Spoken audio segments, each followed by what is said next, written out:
कुछ लोग जिंदगी भर सत्संग सुनते हैं। मैंने कुछ कुछ बुड्ढी बुड्ढी दादियों को भी देखा है, खुद के गांव में नहीं, दूसरे गांव में सत्संग हो तो बेचारी वहां भी चली जाती है।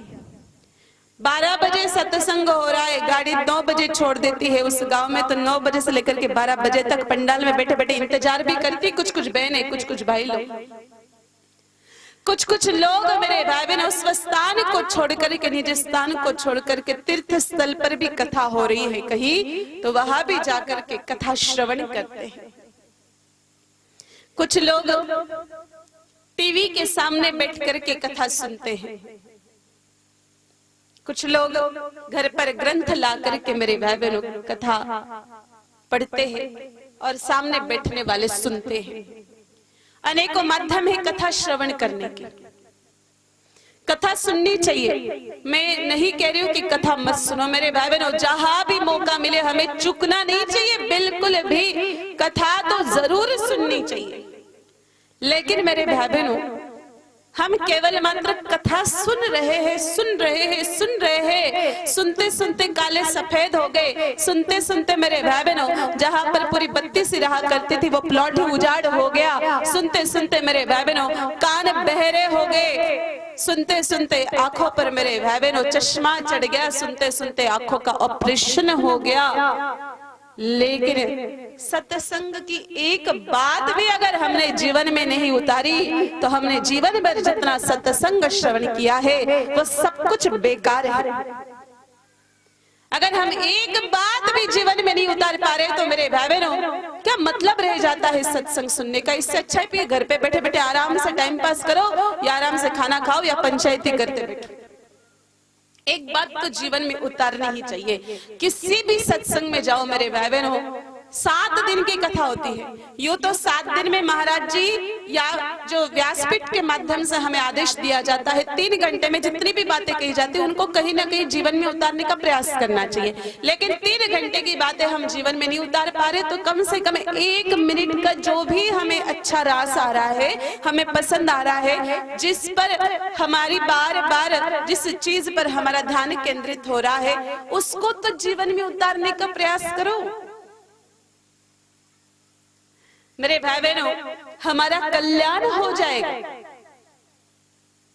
अगर हम सत्संग की एक बात को भी जीवन में उतार लेंगे तो। अरे हम तो परमात्मा के घर से मेरे भाई बहनों बड़े अच्छे विवेकवान आए हैं लोग, बड़े होशियार है, हमारा चरित्र भी सदचरित्र है।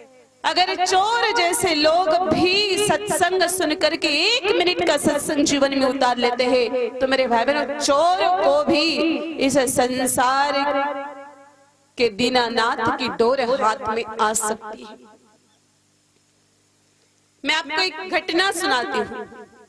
एक बार मेरे भाई बहनों एक चोर था, पुराने जमाने की घटना है। तो चोर जो था उसका काम था चोरी करना, डकैती डालना, लूट मार करना, माताओं को परेशान करना, पुरुषों को लूटना, ऐसा उसका काम था। उस चोर को मेरे भाई बहनों एक गुरुजी ने ज्ञान दे रखा था, उसके एक आचार्य थे।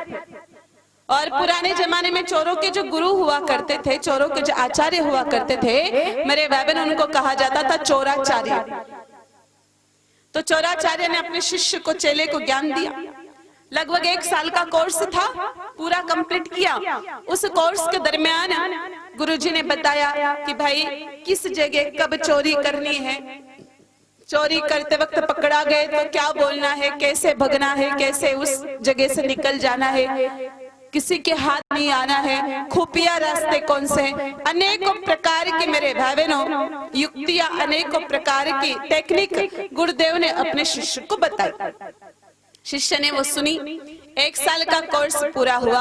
अब शिष्य जा रहा था मेरे भाई बहनों। अब जाते जाते गुरुजी ने अपने शिष्य को उपदेश किया का बेटा एक बात ध्यान रखजो, गुरुदेव आदेश करो का जिंदगी में तू सारा का सारा काम कर लीजो, जो करना है वो करना, लेकिन एक चीज भूल के भी मत करना। कहा गुरुदेव आदेश करो, आपका आदेश सर आंखों पर, बताइए क्या नहीं करना है, मैं कभी नहीं करूंगा वो काम। का देख बेटा, देख चेले, जिंदगी में सब करना, लेकिन भूल के भी सत्संग मत सुन लेना। जिस दिन तुम सत्संग सुन लोगे उस दिन तुम्हारा पूरा का पूरा धंधा ही चौपट हो जाएगा। अब वो तो गुरु जी थे मेरे भाई बहनों, और प्रत्येक गुरु अपने शिष्य का कल्याण चाहते हैं, मार्ग चाहे कोई सा भी हो, लेकिन प्रत्येक सदगुरु की इच्छा होती है कि मेरे चेले का कल्याण हो, अंतोगत्वा इसका हमेशा ही शुभ हो। तो गुरुदेव ने जो आदेश दिया था कि बेटा कभी सत्संग मत सुनना, वो चेला तो कभी भूल के भी सत्संग में नहीं जाता था। और हालांकि चोरों का सत्संग में काम भी क्या है मेरे भाई बहनों,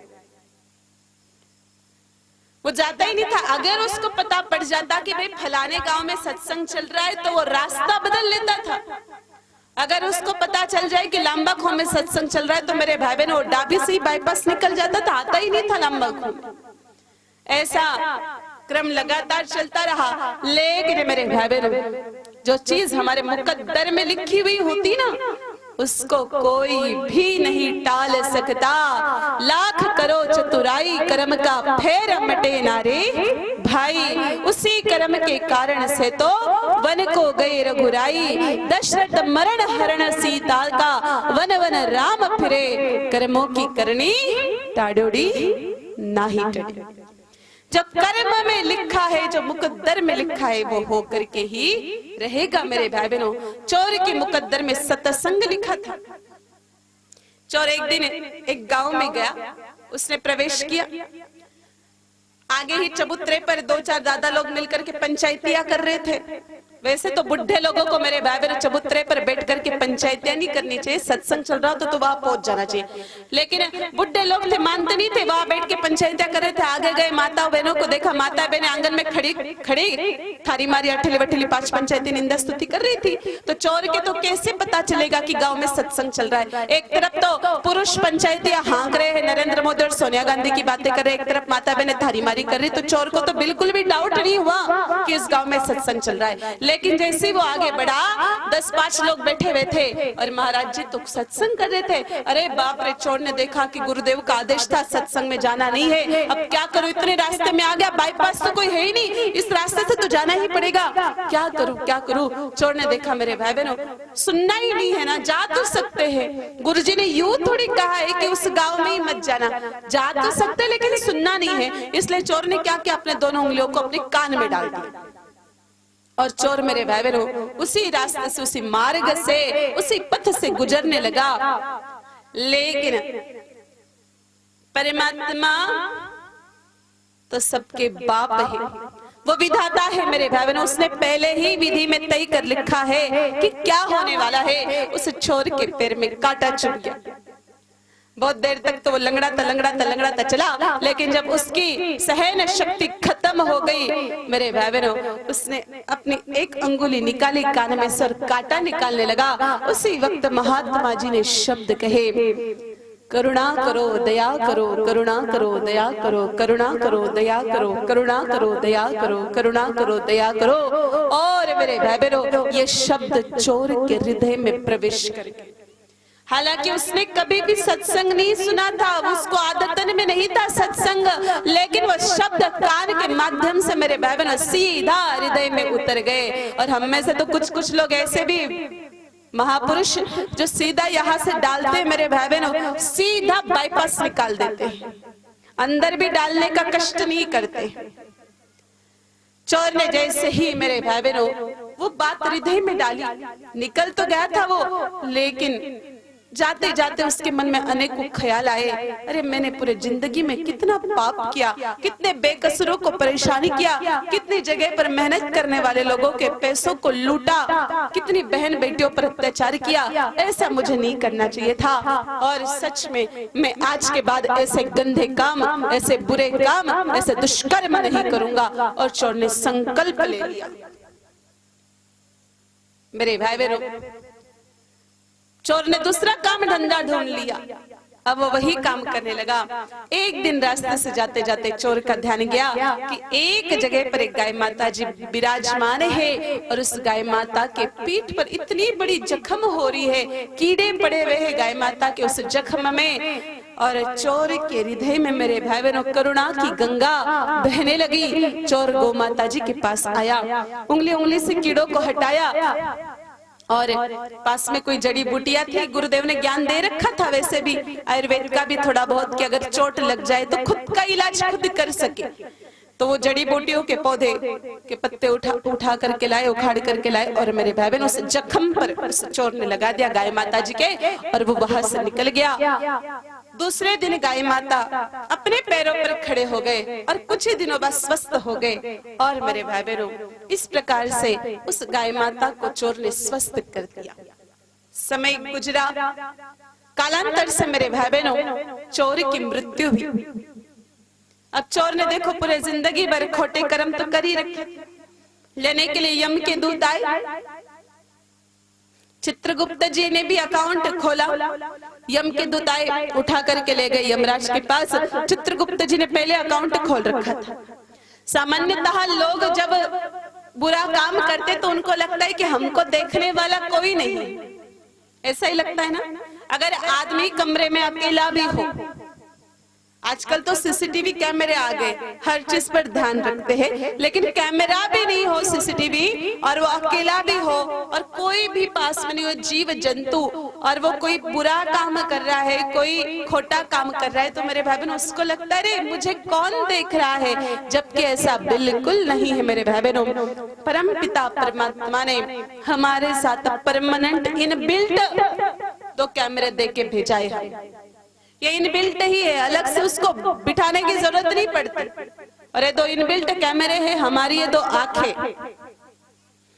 ये सीसीटीवी कैमरे हम लोग जो लगाते हैं ना, उसको कभी कभी चोर भी उखाड़ के ले जाते हैं मेरे भाई बहनों। कभी कभी इसमें कोई परेशानी भी हो जाती है, कभी कभी इसका चित्र भी नहीं दिखता है, कभी कभी कांटेक्ट लूज हो जाता है। लेकिन ये जो 2 आंखें ना परमात्मा ने दे रखी है, वो एनी टाइम मेरे भाई बहनों सक्रिय अवस्था में रहती, एक्टिव मोड में रहती।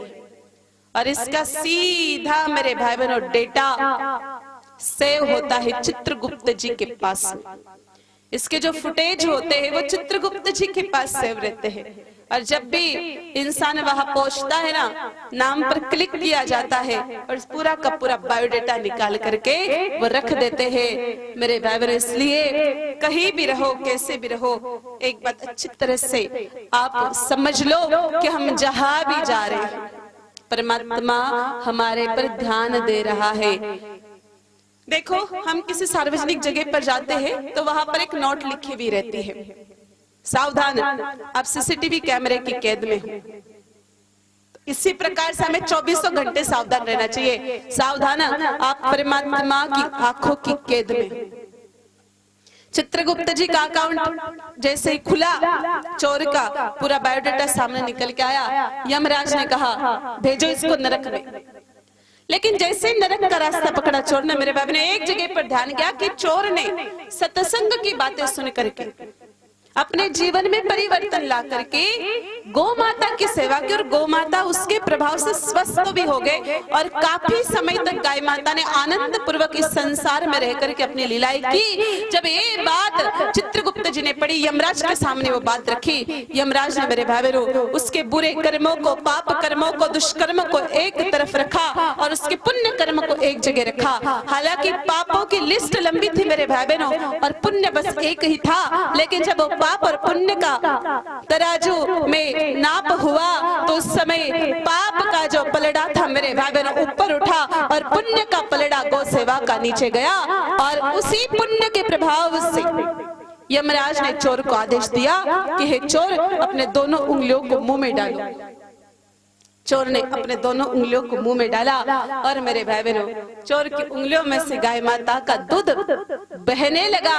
और गाय माता का दूध बहने के कारण चोर की मति सुधरते ही गति सुधरी। और मेरे भाई बहनों जिस चोर को रो रो नरक की प्राप्ति होने वाली थी, उस चोर को सीधा गौ सेवा के प्रभाव से मेरे भाई बहनों गोलोक की प्राप्ति हो गई। तो 1 मिनट का सत्संग भी जीव अगर सुन करके जीवन में उतार लेता है तो उसका कल्याण निश्चित है।